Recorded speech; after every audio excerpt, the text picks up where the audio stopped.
Olha, nós estamos recebendo aqui o secretário de Governo, Merlong Solano, com quem nós vamos conversar daqui a pouco, o julgamento do recurso do ex-presidente Lula no Tribunal Regional Federal da 4ª Região acontece na próxima quarta-feira.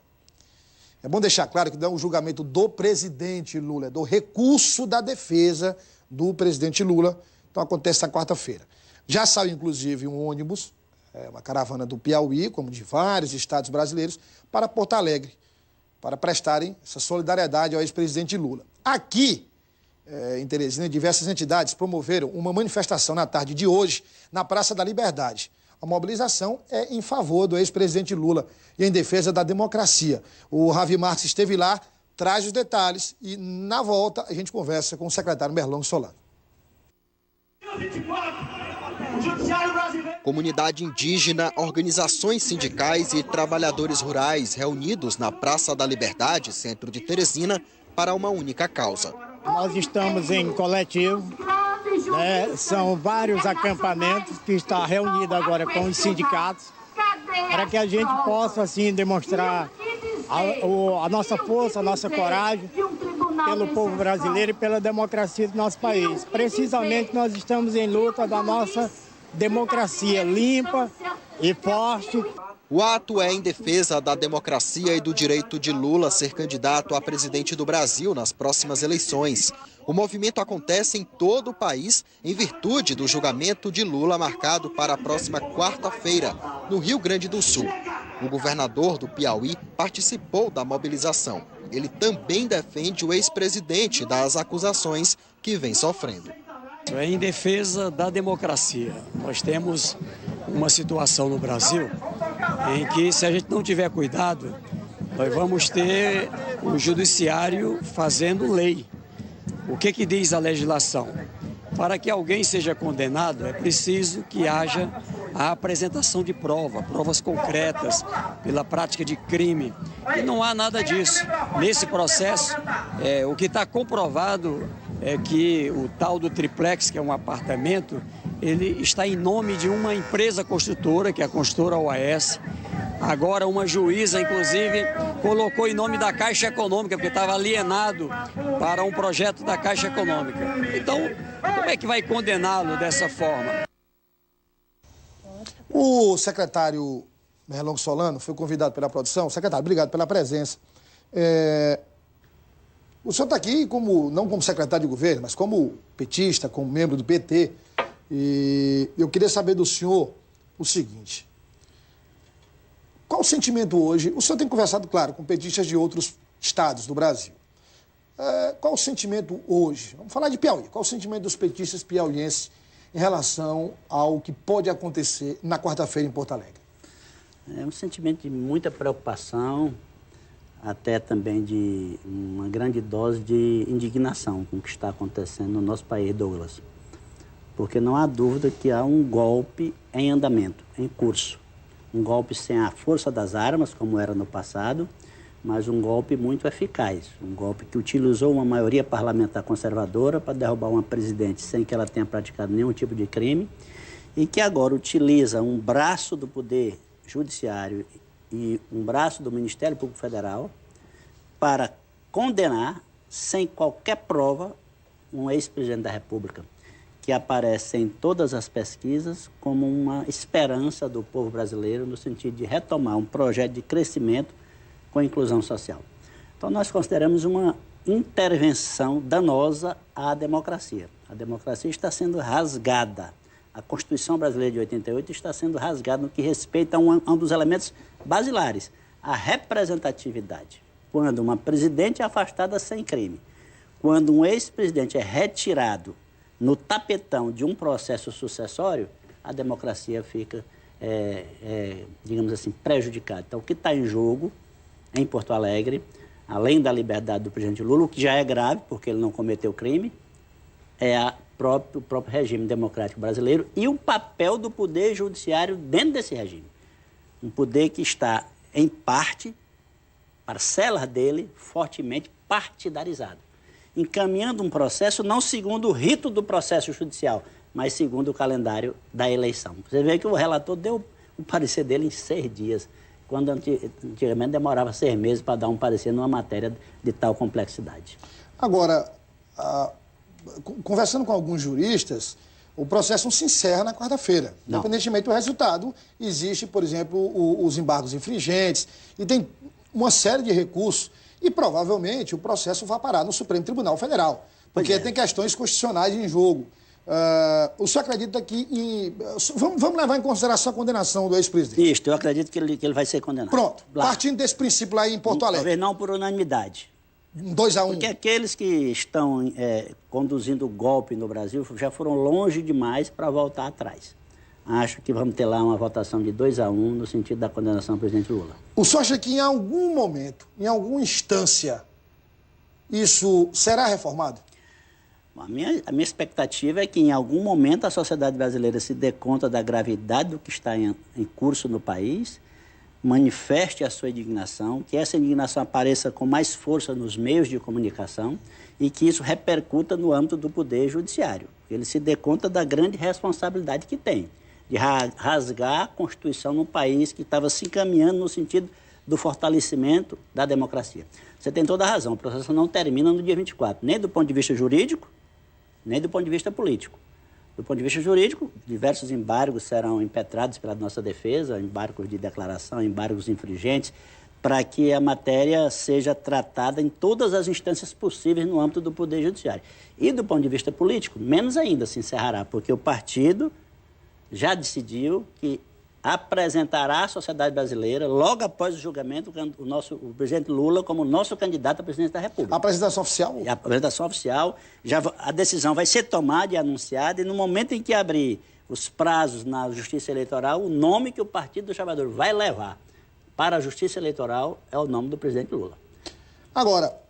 E vamos discutir isso com toda a sociedade brasileira. Já estamos fazendo isso, lançando os comitês por todas as cidades do Brasil. No Piauí foram vários, né, secretário? Já foram várias. Além do de Teresina lançado pela Executiva Estadual, foram vários pelo Várias. Eu já participei em Floriano, São Raimundo Nonato, Pedro II, Uruçuí, União, outros companheiros em diversas cidades, Assis Carvalho, Flora Isabel, enfim, todas as lideranças do partido, João de Deus, estão envolvidos nesse processo, viajando o Estado...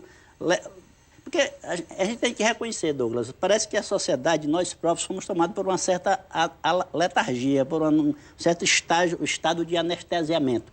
Porque a gente se acostumou, Lula governando, Dilma governando, o Brasil melhorando, a qualidade de vida do seu povo. Parece que a luta institucional se tornou nosso principal meio de ação. E aí, de repente, veio um golpe e a gente ficou meio embasbacado, sem saber como reagir. Mas estamos acordando. Pois é, essa é a pergunta. A gente volta já para o julgamento, para o processo, e essa é a pergunta. O que é que está acontecendo, secretário? O senhor que é um militante histórico, que conhece muito bem a história do partido, vem desde as origens do PT, quando o PT era um embrião, a fundação. E aí o senhor conhece muito bem essa questão política brasileira. O que é que está acontecendo para as pessoas irem às ruas, de uma forma ou de outra, defendendo o mal bem, enfim, questionar tudo que está acontecendo? Veja, Douglas, aqui embaixo, um dos elementos é a questão da luta institucional. Quer dizer, chega na presidência, chega no governo do Estado, chega no parlamento. Um dos mecanismos, uma das consequências que aconteceu foi um certo esvaziamento das instâncias tradicionais de atuação da esquerda, né? Sindicatos, associações. Parece que uma parte das pessoas não conseguiu, digamos assim, fazer as duas frentes. E outras pessoas não foram chamadas para ocupar muitos lugares que ficaram vagos. De outro lado, se aqui entra o comportamento da mídia, se aqui embaixo a gente tem um comportamento democrático dos meios de comunicação de maneira geral, que abrem espaço para que todas as correntes de pensamento se manifestem, como faz aqui a Antena 10, a gente não tem esse mesmo comportamento no âmbito da grande mídia.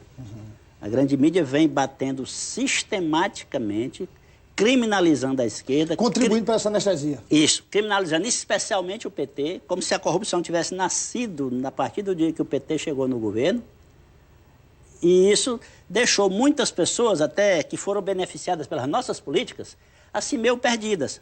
Não acredita no outro lado, tanto que os candidatos do outro lado não conseguem crescer nas pesquisas, mas fica assim, poxa, e aqui, o que está acontecendo? Essas denúncias todas, o que é verdade, o que não é verdade? Muitas vezes as pessoas têm dificuldade de separar a informação verdadeira das versões o joio do trigo. Muitas vezes as versões se sobrepõem aos fatos. Tem gente que diz que a gente está vivendo a era da pós-verdade, né? Quer dizer, as versões se embaralham de tal maneira que os fatos terminam se perdendo e as pessoas têm dificuldade de enxergar o que é real e o que é boato, o que é mentira, às vezes, simplesmente. O governador participa?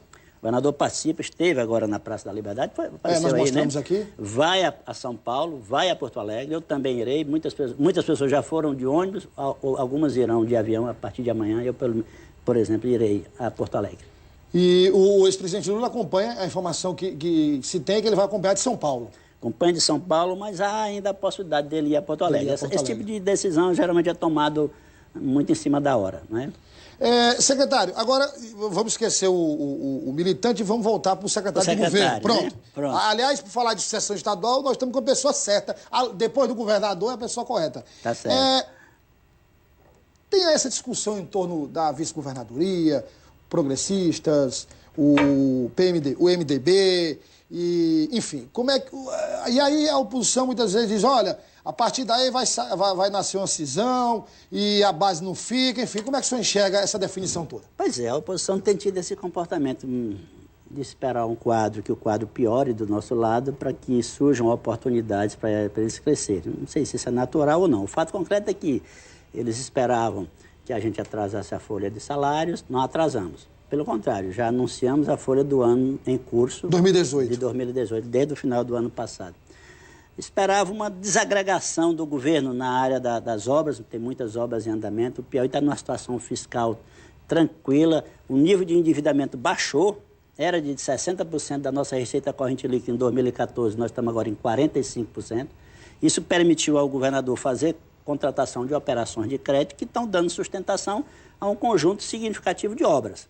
Talvez não, com certeza elas não estão no ritmo que nós esperávamos, porque a crise também nos afetou. As transferências federais caíram, de modo que se não fosse um bom desempenho da receita própria, talvez a gente tivesse naquele quadro de crise gravíssima que a oposição, pelo qual a oposição torceu. Mas isso não aconteceu, de modo que o ambiente político para o nosso governador é um ambiente, digamos assim, em que ele tem espaço positivo para apresentar mais uma vez a sua mensagem à sociedade piauiense. Tem uma larga mensagem de esperança, no sentido de que maiores realizações serão feitas no caso de uma renovação do seu mandato. A formação de uma chapa majoritária, principalmente nessas circunstâncias, ela nunca é feita e aí ao final tudo fica bem. O senhor sabe disso, o senhor já passou por várias eleições. O governador tem uma habilidade extraordinária em mexer as peças do tabuleiro. Mas esse quadro é um quadro um pouco mais complexo. O senhor acha que, após essas definições, há espaço e há condições para que as arestas sejam aparadas e tudo volte à normalidade, que a base siga unida? Creio que sim, há espaço para isso, seja por conta do bom desempenho que o nosso governador tem nas pesquisas, a aprovação que a população sempre lhe manifesta em relação à sua maneira de ser, à sua maneira de conduzir o governo, à sua maneira de representar o nosso estado do Piauí, seja pelo fato de que a eleição comporta, exige diálogo e o Wellington é bom de fazer diálogo, tem, digamos, respaldo para dialogar e fechar compromissos. O quadro de candidaturas majoritárias é mais amplo do que na eleição passada. Nós temos 4 candidaturas majoritárias. 2 para senador? 2 para senador e a de governador e de vice. Do jeito que está posto no momento, tem definido a candidatura do nosso governador para a reeleição, a candidatura do senador Cid Nogueira para o Senado. Falta vice e a outra vaga do Senado. A questão da vice e do Senado. Você lembra que na eleição passada nós tínhamos três cargos majoritários, não é isso? Isso. E as 3 forças políticas importantes indicaram os candidatos. Não foi, nenhuma força política ficou com 2 ou com 3. Esse raciocínio deve, no meu modo de ver, terminará chegando a O senhor está querendo dizer, por exemplo, se a gente considerar as grandes forças políticas, todas são importantes, claro, mas os 4 maiores partidos são PT, Progressistas, MDB e PSD. Exatamente. São os 4 maiores. O senhor acha que é natural os 4 serem contemplados na chapa majoritária? Acho que há espaço para que, havendo 4 candidaturas majoritárias, como é o caso desta eleição, o governador exercite a sua excelente capacidade de diálogo e sente à mesa com todas as forças políticas e elas se sintam contempladas devidamente na chapa majoritária. Secretário, como é que o senhor vê essa eleição de 2018? Levando em conta, por exemplo, essa radicalização da política brasileira, se a gente tiver como ponto de partida o impeachment da ex-presidente Dilma. O país já saiu mais ou menos dividido da eleição, mas aí o impeachment da ex-presidente Dilma causou essa radicalização. Isto. E a gente tem visto agora aqui no Piauí. Pois é, e aí agora vem o julgamento do ex-presidente Lula. Aqui no Piauí nós tivemos episódios na Assembleia, fora da Assembleia, que acirraram os ânimos, né?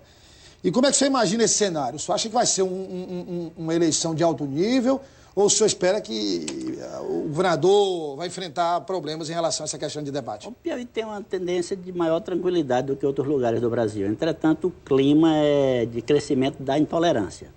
Da intolerância, seja entre E o senhor considera isso também intolerância pelos candidatos? Também isso pode afetar o comportamento dos candidatos. Acho que uma das grandes dificuldades do próximo processo eleitoral, Douglas, será, digamos assim, como a população vai reagir diante das candidaturas, diante das campanhas, diante das mensagens. É imperativo que a gente reconheça que a classe política está sofrendo uma grande, digamos assim, uma grande crise de legitimidade perante a população. A sucessão de escândalos, o próprio comportamento da maneira como as forças se combatem, termina colocando o que há de pior no mundo político para fora, enquanto que outros poderes se fecham dentro do corporativismo, não sai nada de negativo. No mundo da política, a briga entre os partidos projetar os aspectos negativos para fora.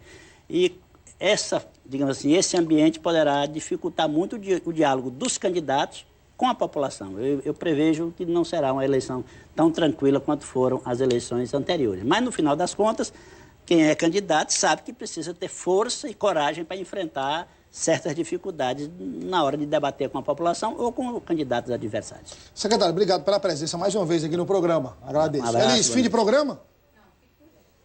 Vamos agora acompanhar agora as notícias do governo do estado e a gente retorna com Conversa Franca.